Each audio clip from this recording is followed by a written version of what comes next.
Salut à tous les amis, j'espère que vous avez la pêche. Écoutez, moi ça va super, ça va nickel. Aujourd'hui on se retrouve pour un tout nouveau concept. Ben ouais, je ne l'avais jamais fait sur ma chaîne, il me semble, non je ne l'ai pas fait.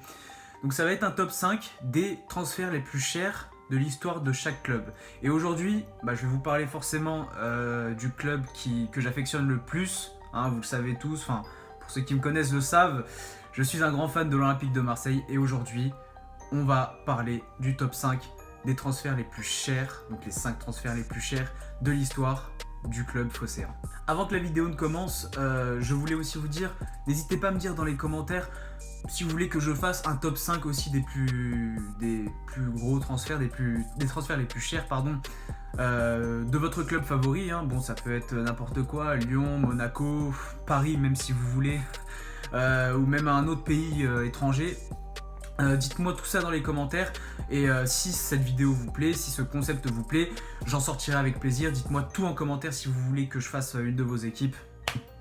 Balancez-le moi en commentaire ou sur les réseaux sociaux. Tout est dans la description, Instagram, Snapchat, Twitter. Je réponds à tout.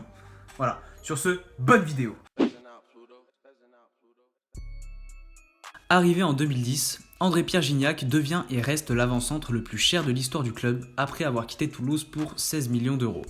Ses débuts seront plutôt difficiles, mais il deviendra le chouchou du Stade Vélodrome et l'un des buteurs les plus prolifiques des dernières décennies avec 77 buts en 188 matchs. Dédé Gignac est parti libre en 2015 au Tigres de Monterrey au Mexique où il continue d'exceller. En 2009, l'OM s'offre le plus gros transfert de son histoire en recrutant le milieu offensif de Porto, Lucho González, pour 19 millions d'euros. L'Argentin va surtout émerveiller le Stade Vélodrome par sa vista et ses passes millimétrées et décisives. Pièce maîtresse de l'équipe de Didier Deschamps, il remporte le titre de champion de France, le premier titre marseillais depuis 17 ans, dès sa première saison. Il partira libre 3 ans plus tard pour retourner à Porto et joue actuellement à l'Atlético Paranaense au Brésil, à l'âge de 38 ans. Après avoir rencontré 4 fois l'OM en Europa League, Douye Caleta-Car a complètement marqué l'esprit de Rudy Garcia. Finaliste de la dernière Coupe du Monde avec la Croatie en tant que remplaçant, le défenseur central du RB Salzbourg a rejoint l'Olympique de Marseille après la compétition contre un chèque de 19 millions d'euros. Une somme historique pour un joueur de 21 ans qui en fait le 3e joueur le plus cher de l'histoire et le défenseur central le plus coûteux du club. Kevin Strootman est arrivé l'été dernier pour la modique somme de 25 millions d'euros, ce qui fait de lui le 2e plus gros achat du club. Taulier de l'AS Roma depuis 2013, Strootman était considéré comme l'un des meilleurs milieux de terrain de Serie A. Malgré sa saison peu convaincante avec l'OM, j'ai confiance en lui, il a énormément de capacité et de talent que j'espère retrouver durant cette saison.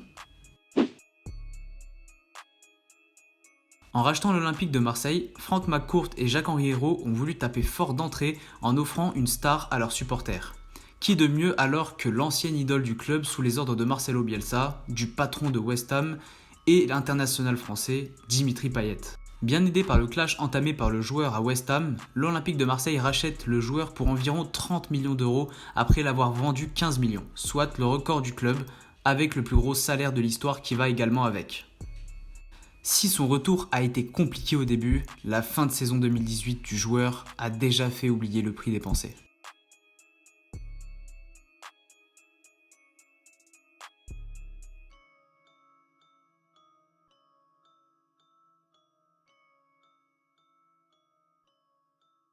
Et voilà la famille, c'est la fin de cette vidéo, j'espère qu'elle vous aura plu. Si c'est le cas, n'hésitez pas à lâcher un gros pouce bleu pour me le faire savoir et à commenter aussi, à me dire si la vidéo vous a plu, si elle ne vous a pas plu, si le concept vous plaît et aussi si vous voulez que je continue sur des clubs, par exemple des clubs que vous préférez. Dites-moi en commentaire les clubs que vous préférez et que vous voulez que je fasse le même type de vidéo.